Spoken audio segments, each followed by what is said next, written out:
Salut, c'est Estelle Yokamoselli pour les 10 essentiels de JQ.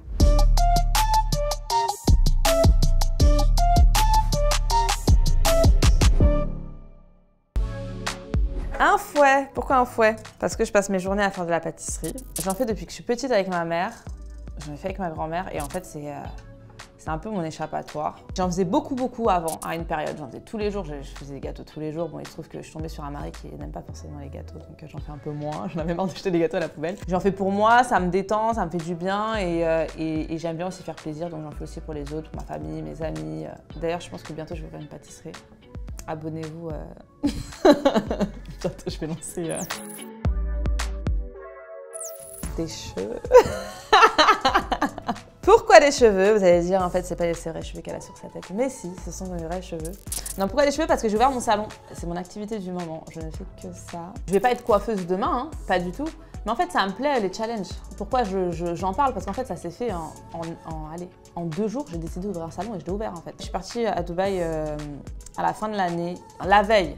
Je me dis ah ouais ce serait bien que j'ouvre. Dans la nuit, je réfléchis, j'y pense, je me dis ah j'y pense, je me réveille, je me dis non mais en fait je vais l'ouvrir tout de suite. J'avais le vol l'après-midi et genre à 11 h, je dis à mon ami écoute ramène-moi à l'agence où on ouvre des sociétés, j'ouvre ma société en fait. Et donc je suis partie à l'agence, j'ai ouvert ma société et le truc a été lancé. Les gens des fois ont du mal à me suivre et pour le coup bah, l'ouverture de ce salon là ça correspond parfaitement à comment je fonctionne. Le plus important, c'est ma médaille d'or olympique qui m'a valu tant d'années d'entraînement.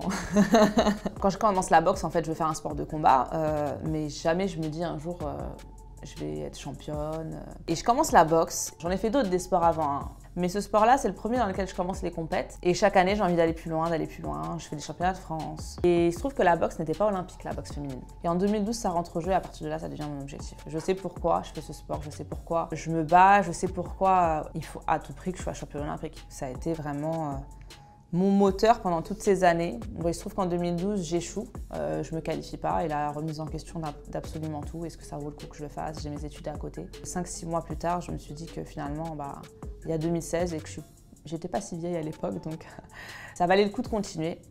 Et au final, je l'ai eu, donc j'ai pas continué pour rien. On peut dire que cette médaille d'or olympique a quelque part changé ma vie. Ça m'a enrichi, ça m'a permis d'avoir de nouvelles opportunités et ça a permis aussi que mon sport soit mieux considéré. Et aujourd'hui, je vis de la boxe, je ne fais que ça. C'est une chance de ne vivre que de ça, mais cette chance, elle est là grâce à cette médaille d'or et grâce à toutes ces années de travail et de sacrifice pour l'obtenir. Une tendance actuelle, un masque qui représente la galère qui a été l'année dernière. En fait, ça a été particulier pour moi parce qu'il se trouve que le Covid est arrivé quand j'étais enceinte. L'année un peu où tout a été chamboulé pour tout le monde, j'ai pas forcément subi parce qu'il se trouve que j'étais enceinte et que quand je fais le compte à la fin de l'année, personne n'a boxé. Je me retrouve à la fin de l'année avec un classement identique que quand j'avais arrêté. J'ai quand même eu la chance de revenir assez vite derrière ma grossesse. On n'a pas forcément beaucoup de temps accordé aussi à nos proches. Ça a été une année pas mal confinée aussi, où j'étais enceinte, où on s'est retrouvés en famille. Ça nous a fait du bien et je préfère retenir ça que les choses un peu moins bien qui se sont passées. Un t-shirt avec écrit derrière « Boxer les préjugés ». C'est une initiative qui est au sein de mon association. C'est une association qui est là pour accompagner un peu les femmes, les sportives dans leur pratique. On fait les choses pour soi parce qu'on aime briller, parce qu'on aime être le meilleur.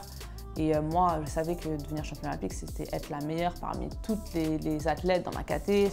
Mais à la fois, quand on gagne, on se rend compte qu'en fait, on fait des choses pour plein de gens.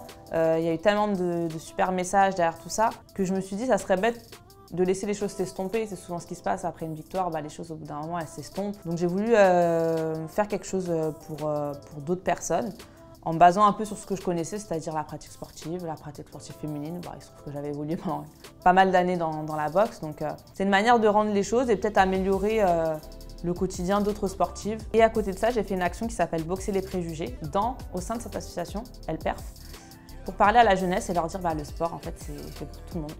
Et vous pouvez tous trouver un sport dans lequel vous vous épanouissez. Allez-y, foncez, et à partir du moment où vous avez décidé de le faire, vous pouvez le faire. C'est ça le message un peu qu'on fait passer. Il n'y a pas de sport pour les hommes, il n'y a pas de sport pour les femmes. C'est le sport en général et c'est universel et on parle tous la même langue. Mon passeport, je ne montrerai pas la tête que j'ai dedans, je crois que ça va. Je voyage beaucoup. Aujourd'hui, je ne vis pas qu'en France, je vis aux États-Unis aussi parce que je m'entraîne là-bas. J'ai vraiment commencé à voyager à partir du moment où je suis rentrée en équipe de France. Et c'est vraiment une richesse quand on fait du sport de haut niveau, c'est de pouvoir voyager dans tous les continents, souvent.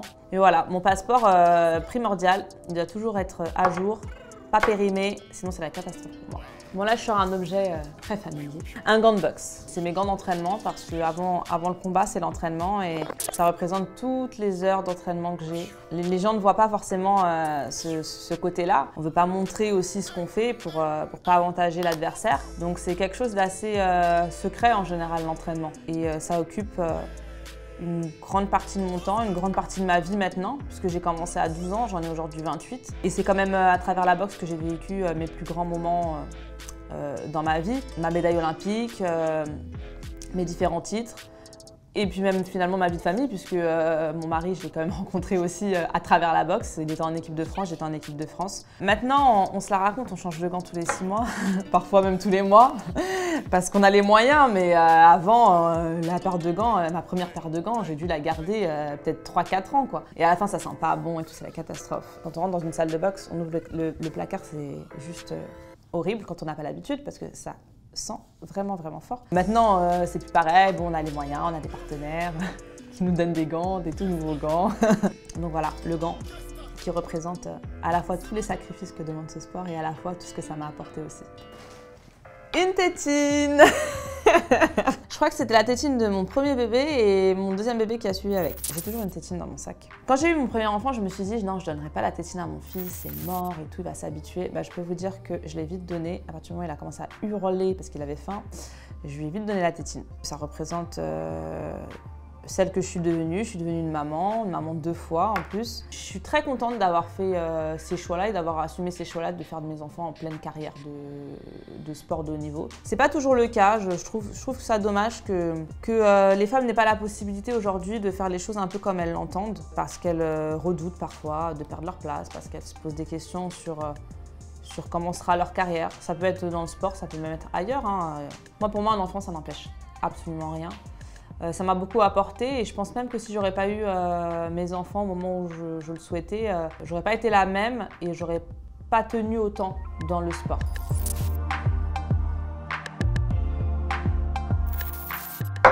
Un vernis. Parce que si vous parlez à mes copines, vous direz mais elle est complètement tarée. Je crois que rares sont les personnes qui m'ont déjà vu sans vernis. Ça fait partie de celle que je suis, même si je fais de la boxe, comme certains pourraient le dire. Je reste une femme avant tout et j'aime prendre soin de moi. Entre les enfants, la vaisselle à faire, les enfants à laver, ce genre de choses-là, on a toujours les mains partout. Et plus les gants de boxe, forcément, c'est un petit entretien régulier, donc ça prend un peu de temps, mais bon... En fait, je l'ai tellement toujours fait que je m'en rends même pas compte. Mais j'ai toujours eu les ongles longs et j'ai toujours fait de la boxe avec des ongles longs, bien propres, vernis. Le dernier, j'aurais pas besoin de le sortir parce qu'il est déjà là. C'est ma bague. En fait, cette bague va avec cette bague. Très clairement. De une, j'aime beaucoup les bijoux. Là, j'en ai pas beaucoup aujourd'hui, mais j'ai commencé à me calmer parce qu'il y a une époque où j'avais vraiment beaucoup de bijoux, ça faisait très bizarre. La bague, pourquoi? Parce que je trouve que c'est un moment aussi important de ma vie. Le fait que je me sois engagée pour construire ma vie de famille, ça fait partie de ces choses importantes que je devais faire dans ma vie. Voilà, il y avait gagner des jeux, trouver un mari, faire des enfants, ouvrir une pâtisserie bientôt. Enfin bientôt, dans mes projets. C'était mes 10 essentiels. Merci de m'avoir écouté et puis j'espère que ça peut vous inspirer aussi quelque part.